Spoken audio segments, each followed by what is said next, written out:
সবাই কেমন আছেন? আশা করি সবাই অনেক ভালো আছেন। তো আজকে আমার আম্মুর হাতের লাউ শাক আর আলু দিয়ে ভাজি আপনাদের সাথে শেয়ার করব।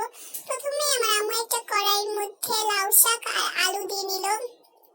তারপর এটার মধ্যে 1 চামচ লবণ দিয়ে ভালোভাবে নাড়াচাড়া দিয়ে নিল। ভালোভাবে এটাকে নাড়াচাড়া দেওয়ার পরে এটা সিদ্ধ হওয়ার জন্য ঢাকনা দিয়ে দিল।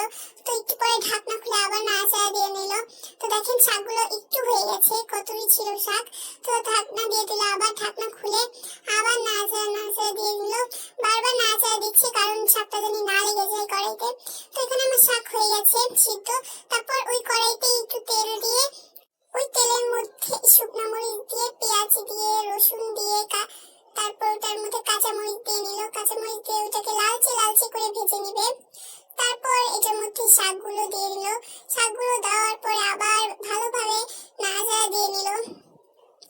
তো এই যে আরেকবার নাড়াচাড়া দিয়ে নিল। আমাদের শাকটা কিন্তু অনেক সুন্দর লাগছে। তো আমাদের শাক শেষ, সবাই ভালো থাকবে, সুস্থ থাকবেন। তো টেক কেয়ার।